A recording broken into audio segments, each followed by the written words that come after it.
हार गया है रोज, हम थक गए। शायद गॉड यही चाहता था जॉर्ज, वो भी यही चाहता था कि ये सिगरेट हमारे साथ ही खत्म हो जाए। देखो जयान हमें बुला रहा है। गॉड का दिया हुआ ये लाइफ तो हम फेल कर दिया, लेकिन अगला लाइफ हम तीनों मिलके एक साथ शुरू करेगा।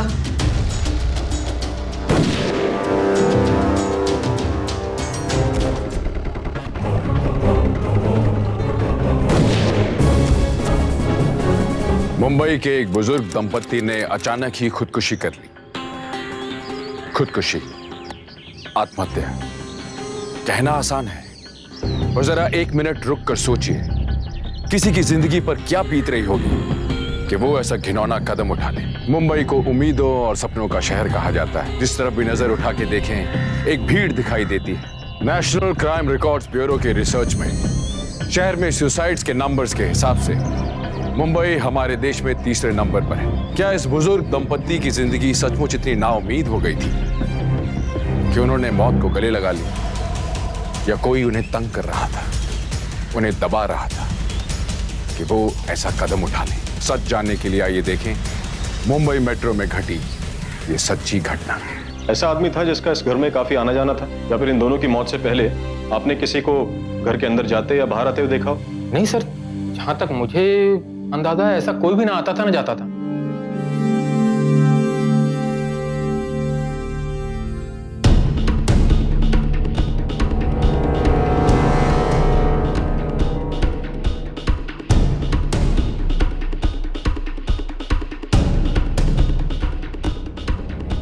टेबल पर इतनी धूल है और ये ट्रॉफी इतनी साफ। सर ये इनकी फेवरेट ट्रॉफी थी, उसका कभी भी उन्होंने धूल गर्दा जमा नहीं होनी थी। लेकिन ये ट्रॉफी है किसकी? सर ये उनके बेटे जिहान की ट्रॉफी है।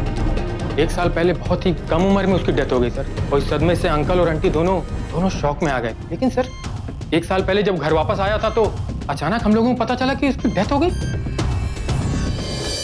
डॉक्टर से appointment?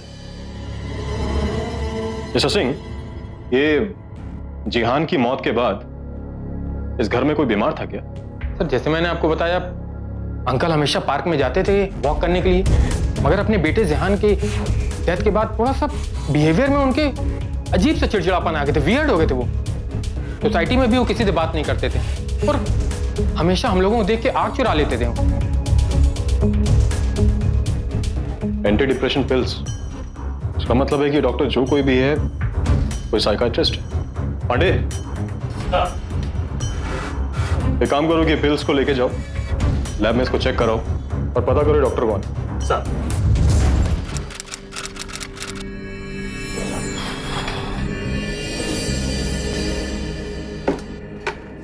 May I come in, sir? अरे राधिका, आओ ना। कैसी हो तुम? एकदम ठीक। तुम कैसे हो? मैं भी अच्छा। बैठो। So, राधिका मैडम, क्या बात है, आज दिल्ली के जर्नलिस्ट हमारे केबिन में। कहीं मेरा इंटरव्यू लेने का मूड तो नहीं है तुम्हारा? तुम्हें कॉलेज के दिनों से जानती हूँ मैं, तुम्हारे बारे में लिखने के लिए मुझे इंटरव्यू की तो जरूरत नहीं है। बात तो सही है। अच्छा मुझे ये बताओ कि छुट्टी पर हो या किसी काम से? तुम तो दिल्ली आते नहीं हो, तो मुझे ही तुमसे मिलने के लिए मुंबई तक आना पड़ता है। सर वो प्रिस्क्रिप्शन का पता चल गया है, कोई साइकियाट्रिस्ट है कोलाबा में, डॉक्टर नायक, उसी के क्लिनिक का एड्रेस है। अभी तुम एक काम करो, ईरानीज के कॉल रिकॉर्ड्स निकालो, और हाँ उनके बैंक अकाउंट्स की डिटेल्स चाहिए मुझे। सर ये वही ईरानीज है क्या जिनके बारे में न्यूज़पेपर में छपा था? हाँ। वो तो सुसाइड केस है ना? राधिका, अगर एविडेंस को देखा जाए तो सुसाइड केस है, लेकिन मैं सही बोलूं तो मेरी गट फीलिंग कहती है कि सुसाइड के पीछे जरूर कोई और बात है। खैर छोड़ो, तुम अपने जर्नलिस्ट के नकाब से बाहर हो, तुम छुट्टी पर हो, तो वैसे भी जो केस है ना थोड़ा सा कॉन्फिडेंशियल है। वैसे मैं भी तुमसे कॉन्फिडेंशियल बात डिस्कस करने ही आई हूँ। हाँ बताओ ना। आई डोंट नो, जब से मैं मुंबई आई हूँ मम्मी पापा कुछ वियर्ड बिहेव कर रहे हैं। I feel something is fishy. समझा नहीं। तुम्हें पता है ना, मम्मी पापा ने मोहित के फ्यूचर के लिए कितने सपने देखे थे। शायद वो अभी तक यूएस सेटल भी हो गया होता। अगर उसकी फ्लाइट के दिन कार एक्सीडेंट में मौत ना हुई होती तो। मेरा भाई था वो, बहुत डिफिकल्ट था मेरे लिए उसकी डेथ एक्सेप्ट करना, लेकिन शायद मम्मी पापा के लिए और भी मुश्किल है। इतने डिप्रेस्ड हो गए यार वो। मैंने इतनी कोशिश की उन्हें दिल्ली बुलाने की, लेकिन वो लोग इस गम से निकलना ही नहीं चाहते। मैं स्पेशली उन्हीं के लिए मुंबई आई हूँ। लेकिन पहली रात जब मैं एयरपोर्ट से घर पहुंची, यमी माँ, पता है कितनी भी कोशिश कर लूँ ना, आपकी जैसी दाल नहीं बना पाती मैं। पता है मोहित भी ना हम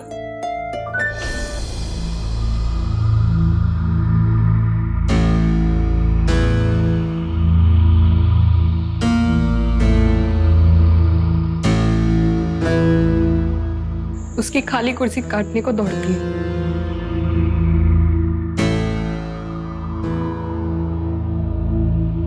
अरे पापा, आपको पता है कि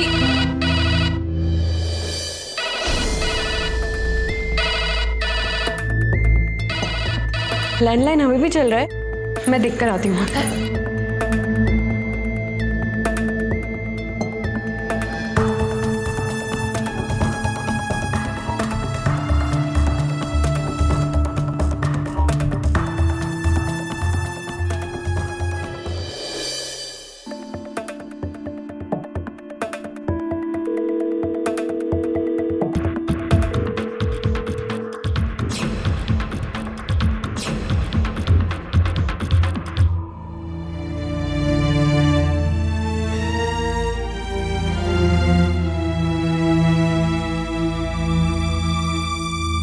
याद है पापा, मोहित हमेशा कहता था कि पढ़ाई छोड़कर क्रिकेटर ही बनूंगा।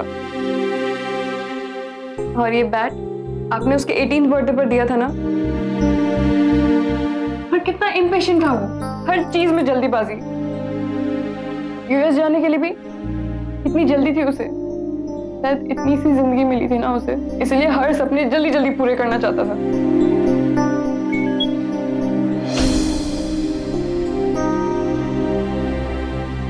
पापा, इतनी बड़ी रकम? अरे बेटा, एक्चुअली वो तुम्हारे महेश अंकल है ना, उन्हें एक्चुअली बिजनेस में ना काफी बड़ा लॉस हो गया है, तो इसीलिए उन्हें थोड़े पैसे की जरूरत थी, तो इसीलिए।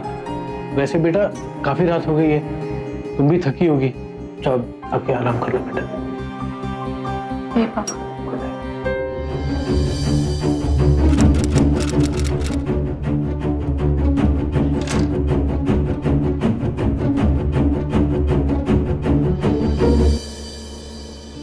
गुड मॉर्निंग पापा। आज सूरज किस दिशा से निकला है? वेडनेसडे और आप ऑफिस नहीं गए? नहीं एक्चुअली बेटा ऐसी बात नहीं है, वो मेरी तबीयत थोड़ी सी ना ठीक नहीं है, तो इसीलिए मैंने आज लीव ले ली थी। अच्छा तो ठीक है, फिर मैं आपके लिए कॉफी बनाकर लाती हूँ, अच्छा लगेगा आपको।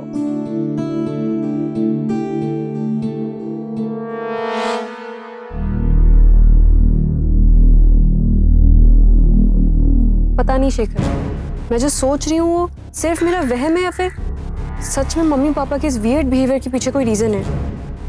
वो फोन कॉल्स, इतनी बड़ी रकम, पापा का झूठ बोलना और उनके चेहरे पे वो डर। आई थिंक कि कोई उन्हें ब्लैकमेल कर रहा है। तुम समझ रहे हो ना? हाँ राधिका, तुम प्लीज मेरी मदद करोगे? Of course I will. अच्छा राधिका, एक काम करो कि अपने मॉम डैड के मोबाइल के और तुम्हारा जो घर का लैंडलाइन है उसके कॉल रिकॉर्ड्स ला के दो, बाकी सब मैं संभाल लूँ। Okay, thanks a lot.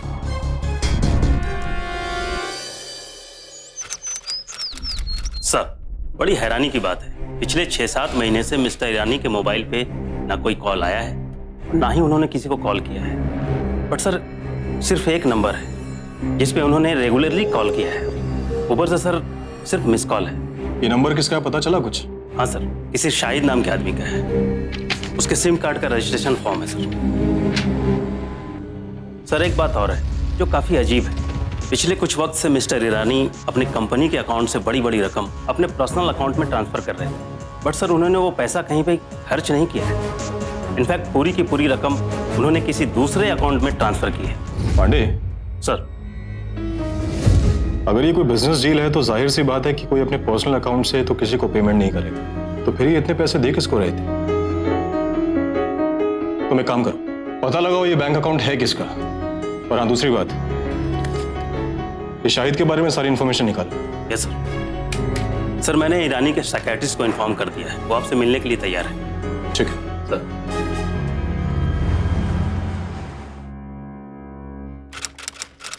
Excuse me, doctor नायक से मिलना है। आपका अपॉइंटमेंट है? मेरी बात हो चुकी है उनसे।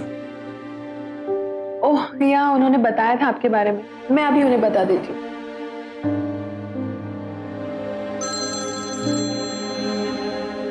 या हेलो डॉक्टर, इंस्पेक्टर कांबले आए हैं। हाँ भेज दो उनको। Please go. Thank you. इतनी बड़ी उम्र में अपने इकलौते और जवान बेटे को खोना it's a big shock. Mister and missus Irani के लिए इट्स डिफिकल्ट कि वो जिहान की मौत को एक्सेप्ट करें। जिहान की मौत के करीब 2 महीने के बाद मेरे पास आए थे। मिस्टर ईरानी तो भगवान पर विश्वास ही नहीं करते थे, वो भगवान को चैलेंज करते थे। जिहान की मौत के बाद वो खुद को गिल्टी महसूस करने लगे थे। उनको लगता था कि भगवान ने उनके अविश्वास की सजा उनको दी है, इसीलिए वो काफी चैरिटी भी करने लगे थे। डॉक्टर नायक, ये जिहान की मौत हार्ट अटैक से हुई थी ना? ऐसा कहा गया था, उन्होंने सबसे ऐसा ही कहा था, लेकिन वो अपने डॉक्टर से सच नहीं छुपा सकते थे। सच्चाई यह है इंस्पेक्टर कि जिहान की मौत ड्रग के ओवरडोज से हुई है। ड्रग के ओवरडोज से? He was a drug addict। ईरानी चाहते तो जिहान को बचा सकते थे, लेकिन जब तक उन्हें उसकी बीमारी और कमजोरी का पता चलता तब तक बहुत देर हो चुकी थी। मिस्टर और मिसेस ईरानी के लिए जिहान सब कुछ था। जिहान की रिपुटेशन उसकी सोसाइटी में, उसके रिलेटिव्स में बहुत अच्छी थी, और उसके मरने के बाद ईरानी ये नहीं चाहते थे कि उसकी इमेज खराब हो, इसलिए हार्ट अटैक का उन्होंने झूठ बोला। वही झूठ उनको अंदर अंदर खाने लगा था। एज ए डॉक्टर मैंने पूरी कोशिश की थी कि मैं उनको इस डिप्रेशन से बाहर निकालूं, और आपको तो पता है इंस्पेक्टर, इंसान के दिमाग पर काबू करना कितना मुश्किल होता है। डॉक्टर, आपकी काउंसलिंग के दौरान आपको कभी ऐसा लगा कि वो लोग अंदर से डरे हुए हैं या फिर उनको कोई ब्लैकमेल कर रहा है? ऐसा तो उन्होंने कभी मुझसे तो जिक्र नहीं किया था। ऑलराइट, एक रिक्वेस्ट है आपसे, मुझे ईरानीज की जो ट्रीटमेंट की डिटेल्स हैं और रिपोर्ट्स हैं वो चाहिए। दे तो सकता हूँ, पर ये बहुत कॉन्फिडेंशियल है। उसकी चिंता आप मत कीजिए, ये रिपोर्ट्स कॉन्फिडेंशियल ही रहेंगी। ओके। हाँ शीला, इंस्पेक्टर कांबले को ईरानी की सारी डिटेल्स प्रोवाइड कर दीजिए। ओके? या थैंक यू।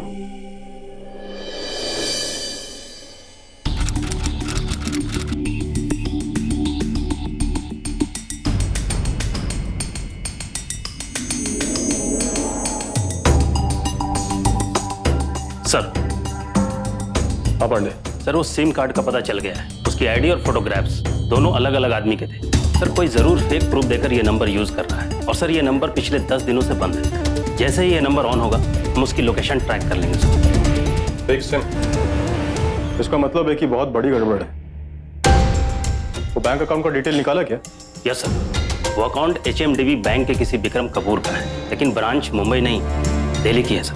पांडे, काम करो कि दिल्ली डिपार्टमेंट से बात करो, और हाँ, उस बंदे की डिटेल चाहिए मुझे, जल्द से जल्द। सर।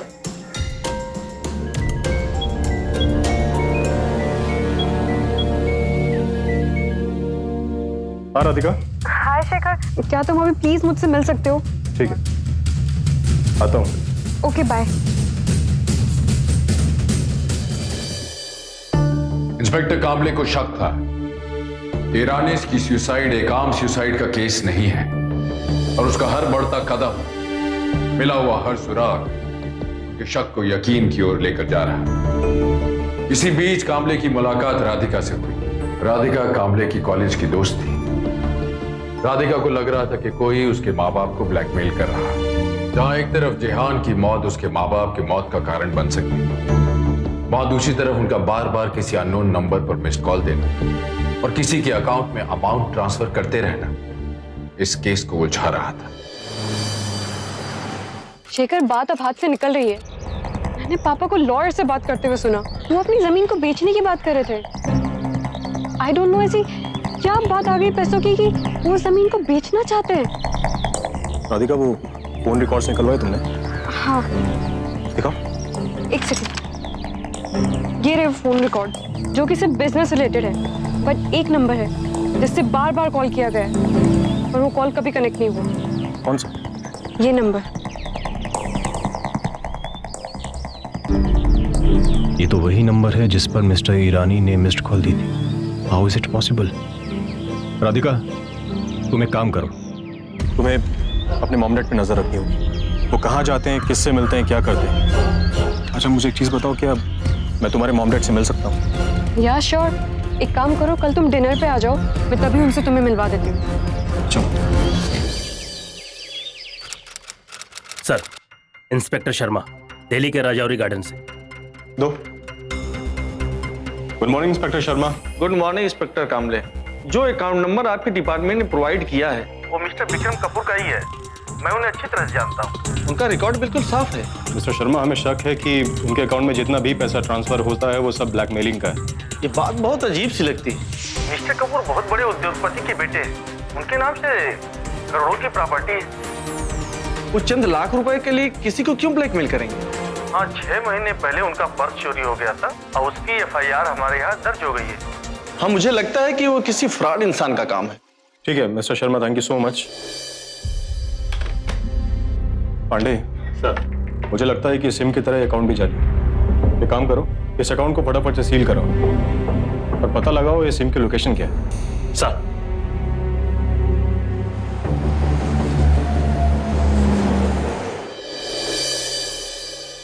माँ पापा, यह है शेखर। आपको याद होगा ना, 9th स्टैंडर्ड में मेरा पाँव फ्रैक्चर हो गया था, वो इन्हीं की मेहरबानी थी। राधिका, तुम अंकल आंटी के सामने मुझे एम्बैरेस कर रही हो। अरे वो सिर्फ एक एक्सीडेंट था। तो मैंने कब कहा तुमने मेरे पाँव पे हथौड़ा मारा था? आओ ना बेटा, आओ। तो बेटा क्या करते हो तुम? अंकल, मैं पुलिस डिपार्टमेंट में। इंस्पेक्टर शेखर कामले सर। ओ सॉरी सॉरी, ऐसे हाथ से गिर गया, मैं उठाती हूँ। अरे ये कैसे हुआ माँ? पता नहीं कैसे अचानक हाथ से छूट गया। सॉरी बेटा, वो मेरी थोड़ी तबीयत ठीक नहीं है तो सोच रहा हूँ कि थोड़ा आराम कर लूँ। जी अंकल, गुड नाइट।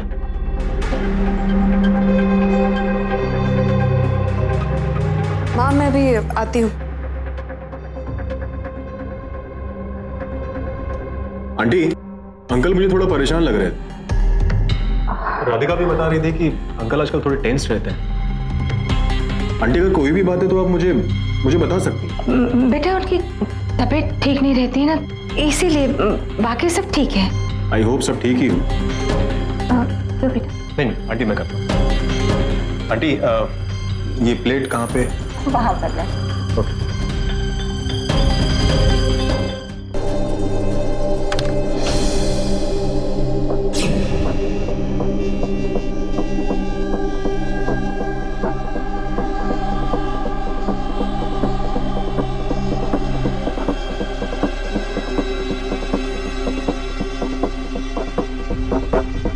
पिल्स तो बिल्कुल वैसी ही हैं जैसे मिस्टर ईरानी के यहाँ से मिली थी।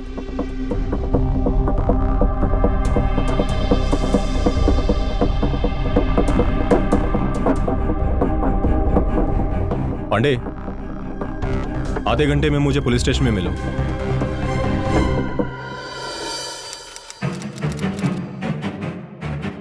दोनों कपल्स के बेटों की मौत हो चुकी है।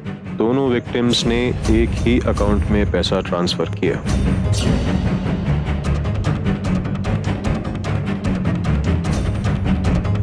दोनों विक्टिम्स के यहां से मिली सेम प्रिस्क्रिप्शन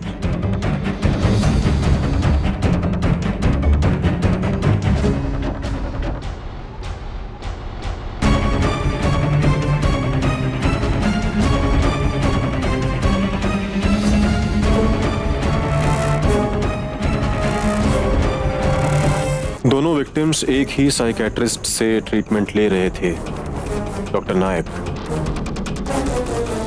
डॉक्टर नायक? हाँ पांडे, डॉक्टर नायक। राधिका ने मुझे बताया था कि उसके पेरेंट्स भी इस डॉक्टर नायक से कंसल्ट करते हैं। दोनों केसेस में बहुत सिमिलैरिटीज हैं। अगर मेरा शक सही निकला ना, तुम राधिका के पेरेंट्स के थ्रू इस मुजरिम तक आराम से पहुंच सकते हो। पांडे, तुम एक काम करो, राधिका के मॉम डैड का जो बैंक अकाउंट है ना, उसे मॉनिटर करो। सर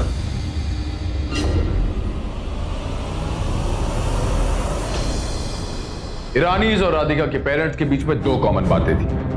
पहली, इन दोनों को ही ब्लैकमेल किया जा रहा था, और दूसरी, ये दोनों अपने ट्रीटमेंट के लिए डॉक्टर नायक के पास गए थे। क्या ये महज एक इत्तेफाक था या इसके पीछे एक बहुत बड़ा राज छुपा था? इनकी रिपोर्ट आते ही मुझे इंफॉर्म करो शीला, है? और हाँ, मिस्टर कपूर आएंगे। I am so sorry doctor Nayak, बिना इन्फॉर्म किया ना पड़ा। जरूरी बात करनी है कुछ आपसे। Okay, have a seat. Thank you. Sheela, मेरे अपॉइंटमेंट्स कैंसिल कर दो। Yes doctor. डॉक्टर नायक, आपसे एक बात पूछनी है। मिस्टर एंड मिसेस महादेवन आप ही के पेशेंट्स हैं ना? वो मेरे ही पेशेंट्स। आप जानते हैं कि ईरानीज की तरह उनको भी कोई ब्लैकमेल कर रहा था? ब्लैकमेल? जी हाँ। सॉरी, इस बारे में तो मुझे कोई नॉलेज नहीं है। बड़ी अजीब बात है। दोनों कपल्स के केसेस में सिमिलैरिटीज बहुत है, और दोनों ही केसेस का कॉमन लिंक है आप। इंस्पेक्टर, टू बी ऑनेस्ट, मैं दिन में 10 पेशेंट्स देखता हूँ, और आई नो एक साइकियाट्रिस्ट अपने पेशेंट से पर्सनली इन्वॉल्व जरूर होता है, पर उसकी एक लिमिट होती है। मिस्टर मिसेस महादेवन का केस ईरानी से इसलिए मिलता है क्योंकि वो भी अपने बेटे की मौत के बाद डिप्रेशन के शिकार हो गए थे, और इससे ज्यादा मैं किसी की ज्यादा जिंदगी के बारे में नहीं जानता हूँ।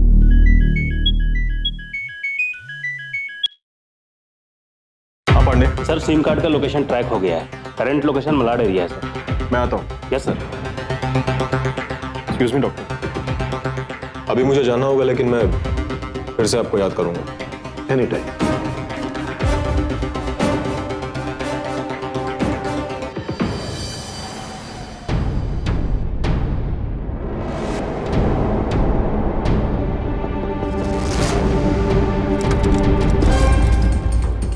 उठाओ से।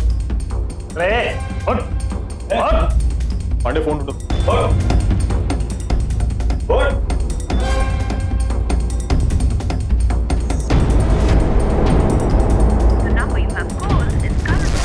सर ये वो नंबर का फोन नहीं। दूसरा फोन आसपास ही होगा, ढूंढो। कोई दूसरा फोन है तेरे पास?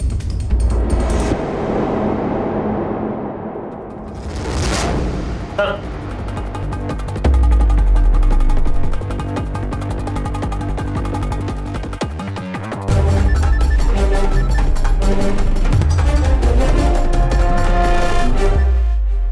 लेके चलो उसे। अभी सच सच बता कि ईरानीज को ब्लैकमेल क्यों करता था? बोल। प्लीज सर, सर मुझे कुछ नहीं पता सर, नहीं जानता मैं इन लोगों को। तो कुछ नहीं जानता? तो पिछले 8 महीनों से ईरानीज हमेशा तेरे फोन पे कॉल क्यों करते, और यहां तक कि मरने से पहले लास्ट कॉल तेरे फोन पे था? सच सच बताएगा या दूं अभी एक तेरे को? Please sir, sir please sir, बताता हूँ सर, सब कुछ बताता हूँ।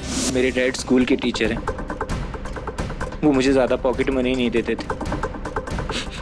दोस्तों की वजह से मुझे ड्रग्स की आदत लग गई थी। सर पे बहुत उधारी थी, मुझे उधारी पे कोई भी माल नहीं दे रहा था। अचानक रात को किसी अननोन नंबर से किसी औरत का कॉल आया। तुझे अगर पैसा कमाना है तो जैसा मैं बोलती हूँ वैसा करते जा, तुझे सब कुछ मिलेगा।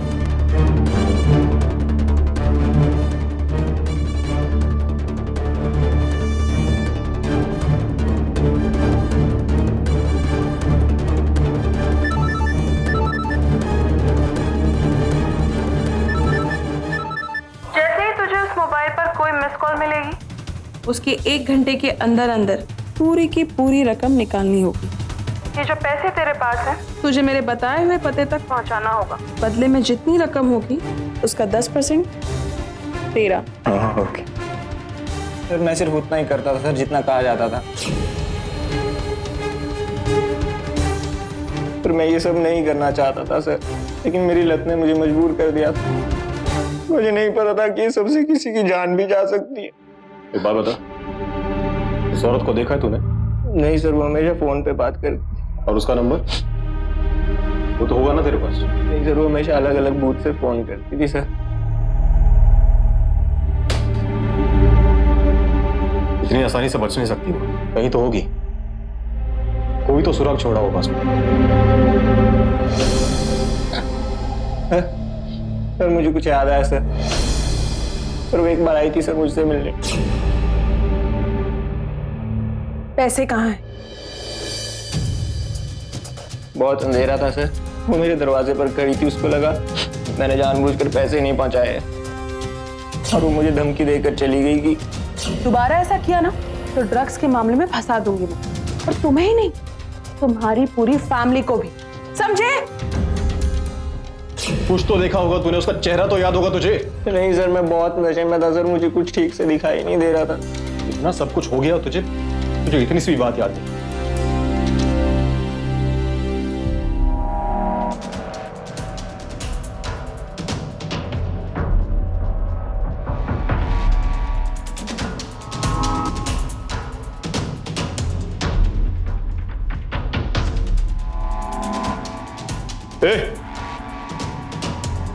इधर आ।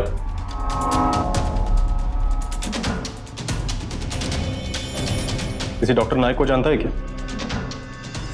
डॉक्टर नायक? ये तो मेरे साइकेट्रिस्ट का नाम था, पर ये तो दिल्ली में रहते हैं, आप इन्हें कैसे जानते हैं? तू टच में उसके अभी?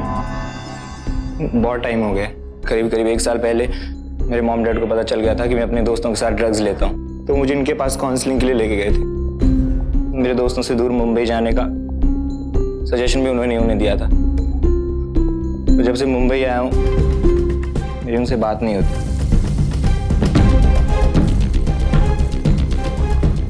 इसे पहचानता है क्या?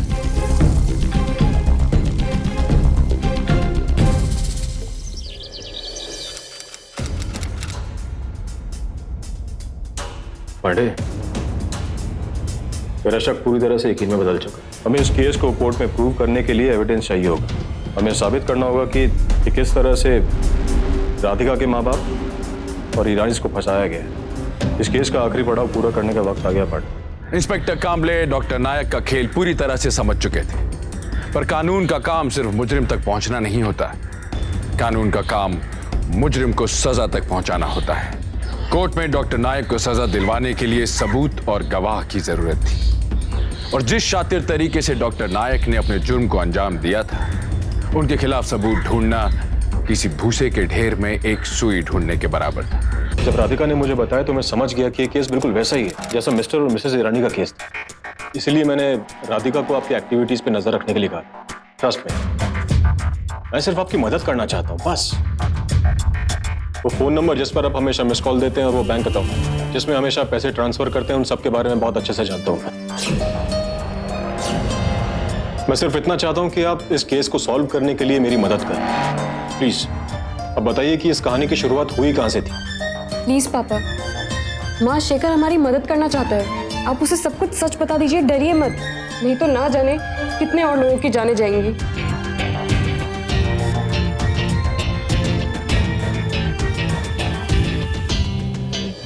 मोहित हम सबका लाडला था,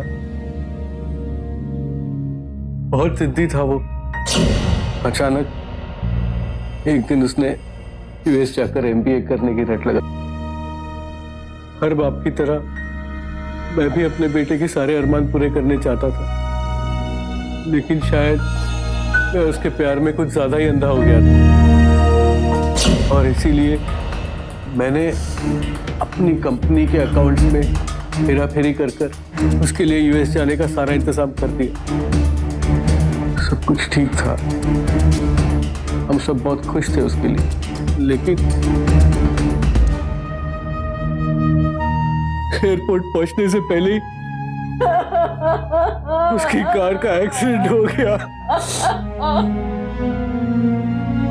मेरा बेटा मर गया शेखर, वो मर गया मेरी वजह से।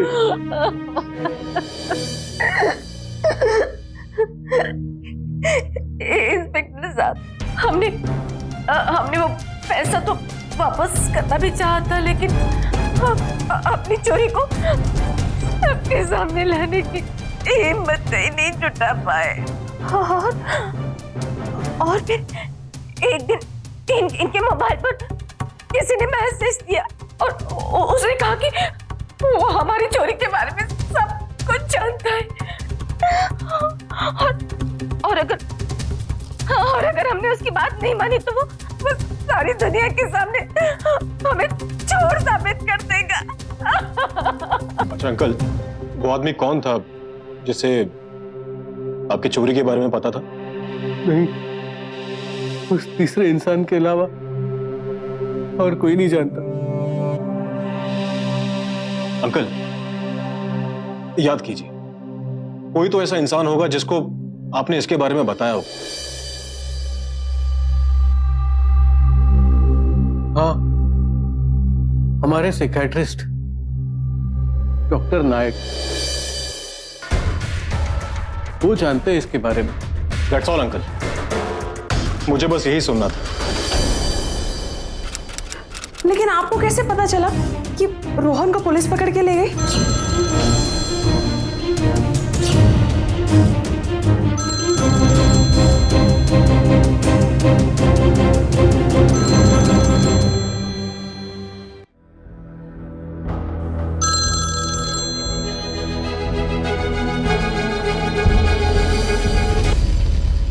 हेलो हेलो मैम, मैं IBSI बैंक से बोल रही हूँ। क्या आप लोन के लिए अप्लाई करना चाहेंगी?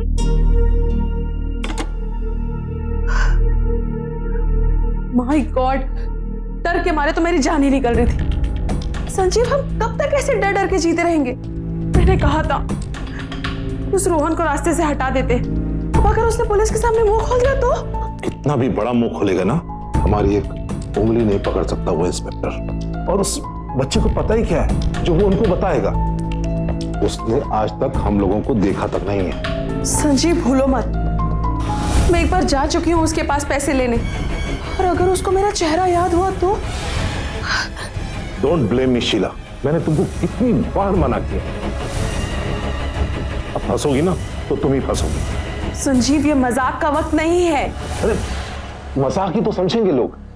एक ड्रग एडिक्ट को पागल से कम नहीं समझा जाता।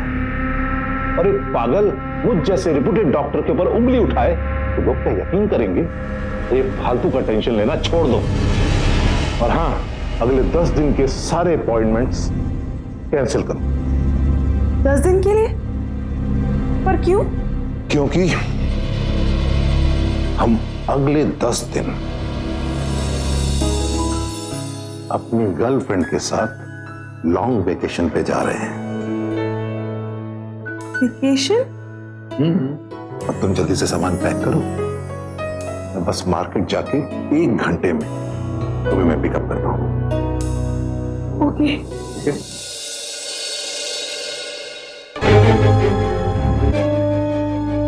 मैं तब तक सारे सबूत मिटा देती हूँ।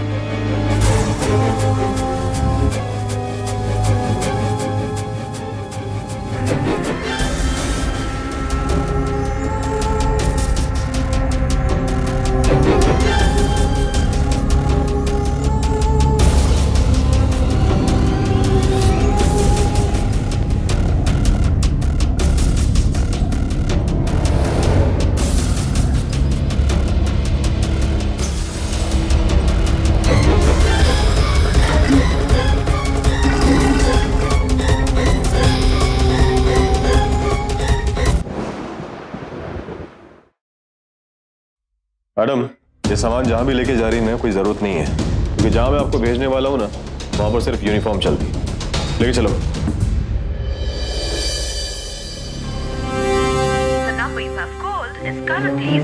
इस खुशी में फोन बंद कर रखा है इसने। What's wrong with you, Sheela? Flight miss हो जाएगी। कहां रह गई थी तुम? अरे कुछ बोलोगी तुम?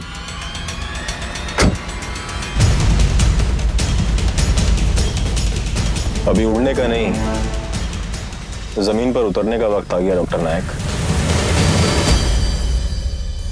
अच्छा, मुझे एक बात बताइए कि आप तो उनका पूरा क्लिनिक संभालती थी ना? जी। आप जानती हैं कि आपके जो डॉक्टर नायक है वो एक कॉलेज के बच्चे का सहारा लेकर अपने पेशेंट्स को लूटा करते थे। वो पेशेंट्स जो अपनी जिंदगी में सुकून पाने के लिए उनके पास आया करते थे और वो उनकी जिंदगी बर्बाद कर दिया करते, और वो बेचारे पेशेंट्स जीने से ज्यादा मरना आसान समझते थे। अच्छा, मुझे एक बात बताइए कि आप मिस्टर एंड मिसेस ईरानी को तो जानती होंगी।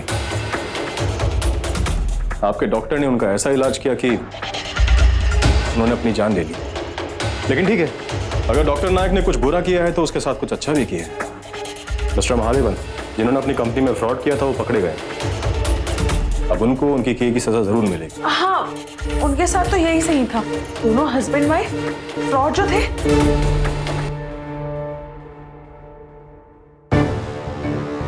मिस शीला, वो दोनों फ्रॉड थे, ये आप कैसे जानती? वो तो मैंने गलती से उनकी बातें सुन ली थी। इंस्पेक्टर साहब, इससे ज्यादा मुझे कुछ नहीं पता है। मैंने कुछ नहीं किया है। आई एम सो सॉरी। अभी आप दोनों जेल जाने के लिए तैयार हो जाइए। इंस्पेक्टर, आप प्लीज मेरी बात मानिए। ये मेरा प्लान नहीं है। रोहन की तरह मुझे भी फंसाया है डॉक्टर नायक ने।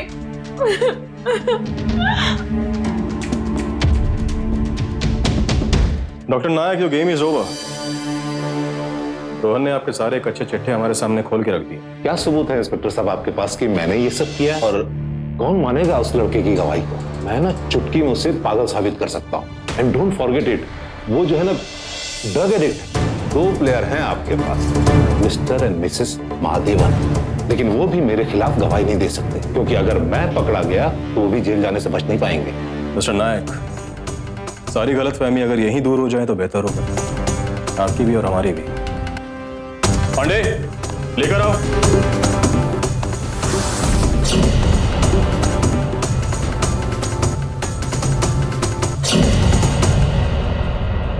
डॉक्टर नायक, आपकी गर्लफ्रेंड भी आपसे कुछ कहना चाहती है। बुलाओ।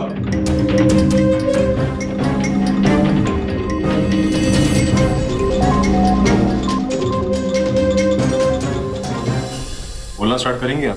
सर, मैंने पिछले 6 महीनों से जानती हूँ। इन्होंने मुझे बहुत सारे पैसों का लालच दिया।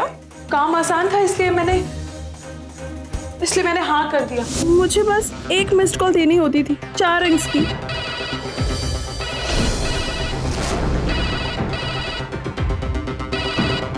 लैंडलाइन अभी भी चल रहा है, मैं देख कर आती हूँ। उसके बाद सामने वाला नेट बैंकिंग के थ्रू पैसे ट्रांसफर कर देता था रोहन के फेक अकाउंट में, और पैसे ट्रांसफर होने के बाद रोहन के फेक नंबर पे मिस कॉल देता था,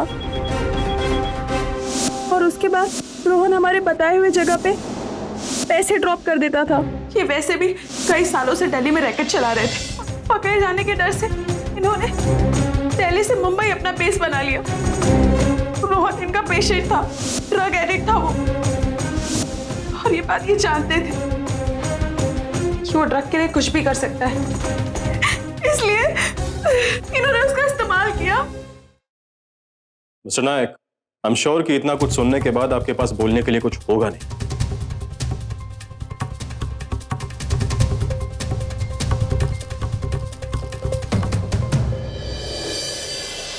मुंबई हाई कोर्ट ने डॉक्टर संजीव नायक और शीला ठाकुर को लोगों को ब्लैकमेल करने और आत्महत्या करने पर मजबूर करने के लिए आईपीसी के सेक्शन 306, क्रिमिनल कॉन्स्पिरेसी के लिए आईपीसी के सेक्शन 120 बी और एक्सटॉर्शन के लिए सेक्शन 383 के तहत 14 साल की सजा सुनाई गई। रोहन को इन दोनों की मदद करने के लिए आईपीसी के सेक्शन 120 बी के तहत 2 साल की सजा सुनाई गई। याद रखिए, जो आज आपको ब्लैकमेल कर रहा है कल फिर करेगा, पर ऐसा भी हो सकता है कि ब्लैकमेल करना बंद ही ना करे। डरिए मत, खुद को मजबूर मत बनाइए, खड़े होइए अपनी सुरक्षा के लिए, अपने आत्मसम्मान के लिए। सबसे पहले पुलिस के पास जाइए। जब आप पुलिस के पास जाते हैं और पुलिस क्रिमिनल को पकड़ती है तो आप एक तरीके से पुलिस की मदद करते हैं। हम सबको खड़ा होना है, हम सबको एक नारा लगाना है, हम सबको पुलिस की मदद करनी है, क्योंकि हम सब जब ऐसा करेंगे तब ये शहर एक क्राइम फ्री शहर बन जाएगा।